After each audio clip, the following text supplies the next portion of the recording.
Back in the garage here. It's Friday morning, and yesterday I didn't post a video because I felt that I had a great day with my dad. We were picking up this junk truck that wasn't really much to show. It was and exactly the same as my truck, and single cab short bed, except it was a two-wheel drive, but it was so rusty. It is breaking in half. Oi, oi, oi, oi, oi.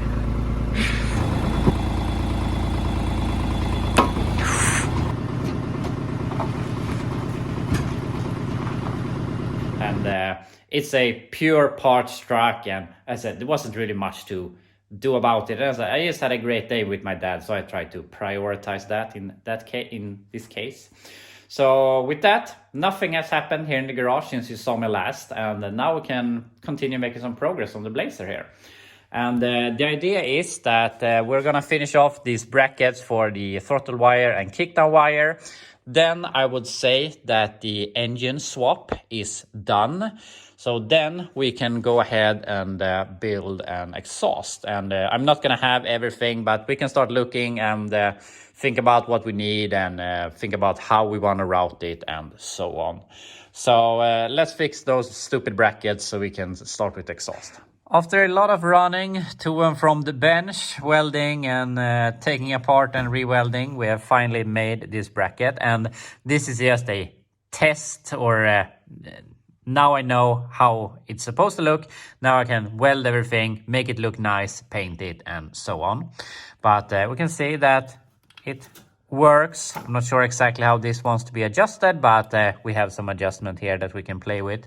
So it's bolted down to the carb and also a bolt to the supercharger to stiffen it up. So I think that this is going to work great. So I'm going to remove that, weld it and paint it, and then we can start building the exhaust. Here we have the finished result of the bracket, and I added some gusseting there to make it a bit more sturdy down at the kickdown wire area. And I think it turned out really good. So I painted it and now it can dry. And I was going to start looking at the exhaust, but then I remembered this stupid rim. So I'm going to take my wire wheel, clean it as best as I can, paint some thick paint on the bead area. Then that can dry, and in a few hours or so we can put the tire back on so that we can get this thing up with its wheels. Because then if we have the bracket again, this thing will be drivable. Of course, it's going to be very loud, but it would be nice that it could move again. And obviously we can work on the exhaust also. But anyway, let's fix that wheel.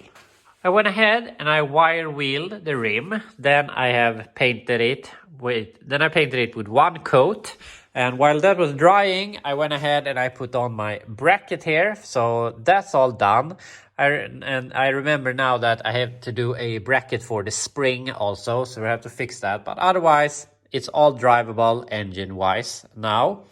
And while I was fixing with the bracket, a friend of mine came by unannounced. So we talked for a while, and during that time, the first coat on the rim dried. So I actually painted two coats now, and it looks really good. So if this thing leaks later on, it's not going to be the bead. And we're also going to put in a new valve. So I think that this is going to be good and it's going to hold up. So we're going to let that dry for a few hours now. And I'm going to fix this little bracket for the spring. Then we can finally start fixing with the exhaust. And also, when you have a paintbrush in your hand and some black paint, it's hard to resist painting some other stuff. But I'm trying to contain myself. But anyway, let's fix that bracket and get on with the exhaust. I made a simple little bracket for a throttle return spring. So with that, the engine swap is basically done. With that said, I need to do a little bit with these gauges. This engine right now runs with this mechanical gauge, and the truck also has a mechanical gauge. So I need to take a little adapter here back on the block and put that on this engine. Should have done it before I put in the engine, but now we're here. So then we can remove the oil pressure. The temperature is already hooked up with the truck's wiring, so that's not hooked up anyway. And we have to take the boost gauge and run that inside the truck. So it's not a lot of work. We'll get to it, but now I really want to start working on the exhaust. So I've been contemplating doing a 2.5 inch or 3 inch, and I haven't really decided. This is a lot of 3 inch, but the thing was, I was planning on doing an reducer from 3 inch to 2.5, but there's not a lot of space here with this shifter, so I think that maybe we need to do some 3 inch bends here immediately, which will make it easier with 3 inch. But I think I'm gonna take my hydraulic ram and try to push the header over to the passenger side, because that's gonna help either way. And also we need to cut out this previous exhaust. So let's remove that and start thinking about how we're gonna solve it on this side, because on this side there is not gonna be an issue at all. So yeah, remove the old one first. I got the old exhaust removed and I will start thinking about how we're gonna solve this. And I was first thinking I was gonna try and push the header off to the side, but then I was thinking maybe the header will crack or something and it's gonna be a pain and I will have to remove it and weld it and so on. So I tried and made this bend here to try and clear the shifting linkage. And this is the point where it is closest to the exhaust. This is the reverse, I think. Otherwise it goes up to park or more backwards. So this is the closest it's ever gonna get, and it has a bit of play here. But I don't think that this is gonna be an issue. We could dent the pipe also. We could also bend the lever here a little bit to the side. So I think this is going to work out. Now I've tested, I can take that pipe and just put it on there and we will end up here somewhere, which will work definitely. And if we look at the other side, we have the basically the other problem, because it's with the transfer case, we have to bend upwards and outwards to get into this area here, which will look a bit weird since one pipe will come up further up and one will come here further down, but there's not much we can do. We have this to take into consideration and the parking brake wire. So yeah, I don't know, but I think that will be good, and we will do basically the same thing but tilt it upwards on this side. And then we have the thing about what kind of exhaust do we want to do, and I was thinking about doing an X pipe on this thing. And I mean, first off, you think maybe should do the X pipe here, but it has to be fairly tight here. And I mean, the drive shaft's going to move around quite a lot, up and down, and it's going to be a bit weird. One pipe goes up here and down, and one comes down here and up. So I'm not really sure if I like that idea. So I was thinking maybe put the mufflers up here with the X pipe like here or something, because it's not going to go so far up the drive shaft. And then we will have to go down here again, back to this area, and then out after the hanger right out the side, because I don't want them out the back, because I think that's gonna draw in exhaust through the rear window. So that's one idea. And then I was thinking maybe we can do it super simple or simpler. This is going to be more advanced exhaust than I was thinking in general. But if we went up here, over here, and then we go out this side, maybe kick it down a bit and then straight out here in the corner. But I'm not really sure that I like that. I mean, I don't like it having out the side. And also for exhaust fumes, I want it as far back as possible. So yeah, I have to do some more thinking here. But I think I'm going to just start building, and I think it will fall in place on its own when we're getting further back. So yeah, I'll see how it turns out. So I made a fair bit of progress here, and sometimes you just have to stop thinking, start working, and eventually it just figures itself out. And I would say this was the case on this truck. So first off, we've already made that bend. I made the other bend for the other side so that we could come around the transfer case, and we have come here to the original hanger, or I would say that's not an original hanger, but original-ish, and here's the original one. So this far, we're all done, and I mean, it looks horrible that they are different heights, but this is what we have to work with. At least we're staying, I mean, okay, we could hang a bit on this, but it's very close to the frame. And then I decided that I want to go with an X-pipe. So I have made the X-pipe and I tacked it in here. This obviously is not going to be welded to the body, but now it's really easy to know, okay, we need to get from there to there. So I really like to have it do something like this, or I can weld up the mufflers or attach them in some way so that I know, okay, here we have the headers, that's a fixed point, we need to get from there to there, and then you just make it happen. So in this case, we just have to make this happen, then we have to get to the mufflers, and then from the mufflers, we have our fixed point to get out the back. So this is gonna work out great. So unfortunately, I'm a bit low on pipes, and it's really hard to imagine exactly how an exhaust is going to be. So I mean, we just have to build as long as we can, and then we can figure out what we need for the last part. So I'm going to try and attach these, and then we see if we have enough time and pipes to attach the mufflers, and yeah, see where it takes us. After quite a lot of work, we have made our pipes go into the X-pipe. So both sides are done, so we're all done all the way back to here to X-pipe. Then I put some angles here into the mufflers. These are some Summit Racing Flowmaster knockoffs, and everything is hanging on these hangers right now. So we're obviously going to put in some more hangers. Obviously, we're going to weld everything, but the hardest part of the exhaust is done. And these turn downs are very, very temporary. It's just that I want to try and start it, but I don't want to blow all exhaust over the tank in case there's some leak and we have some backfire or something.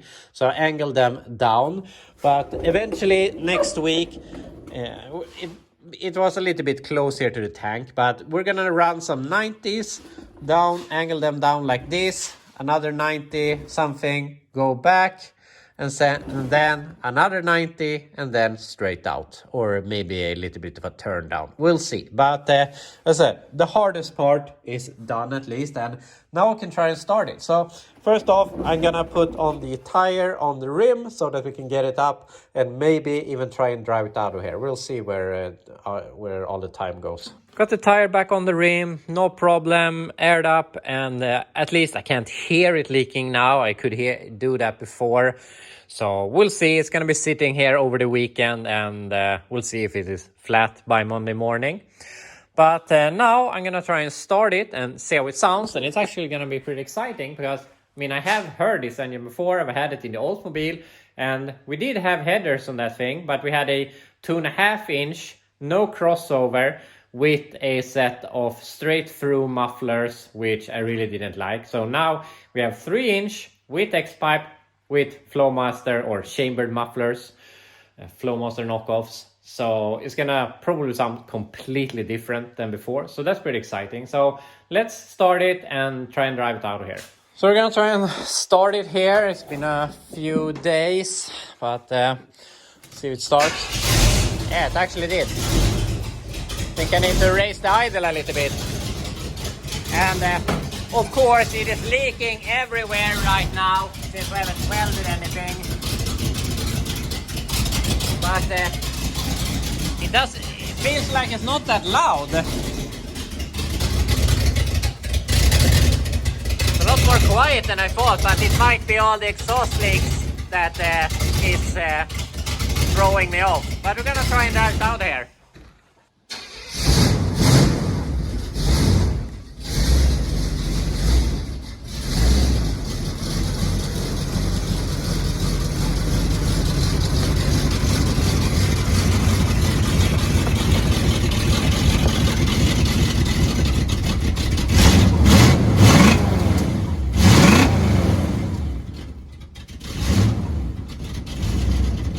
I've got it out of the garage, and I immediately felt there's a bunch of things I want to attend. The throttle is way too stiff, hard to press, so I'm not sure if it's the spring I have put on or maybe the wire is kinked or something, but we have to look into that.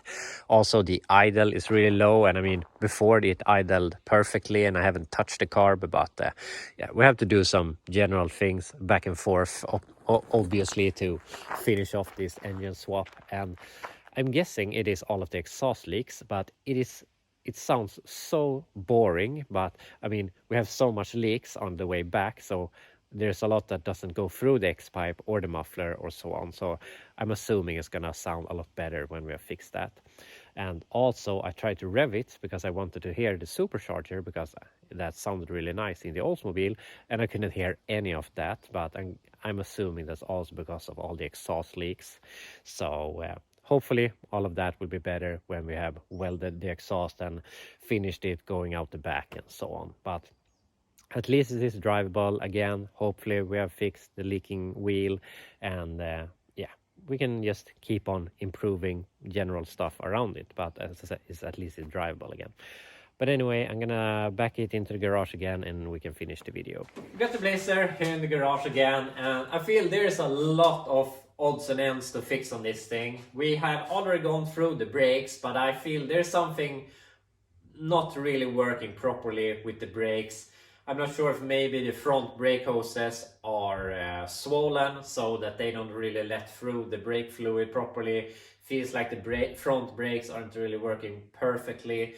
And also, since this thing is lifted and it has the original brake hoses, when I lift it in the bumper and the wheels hang free, it is hanging as a, what's the opposite of a bump stop? I don't know, but it is hanging on the brake hoses, which obviously is not good. So either way, I need to put on some longer brake hoses that I have to find somewhere. I'm not sure if I'm gonna go to a hydraulic place and let them make them. I've seen several places that has them, but that's over in the US, and depending on where you buy stuff. From Rock Auto, Summit Racing and stuff like that, it's very easy to buy.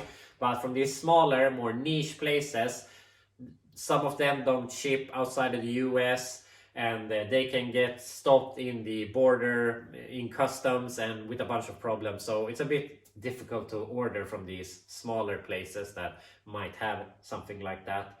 But we're gonna fix that.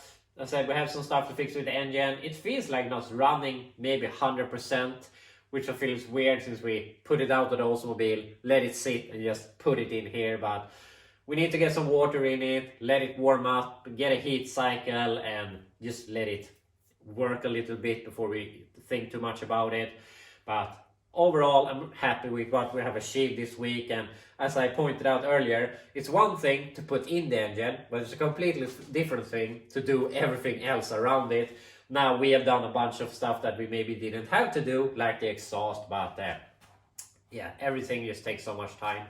But I think on Monday we should be able to finish the exhaust, which would be nice.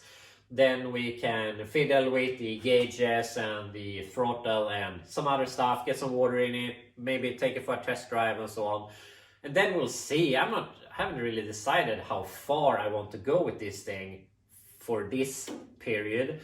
And my main goal was to get that engine in here, to get some antifreeze in it so that it won't freeze over the winter, since I had it with only water sitting in my tent.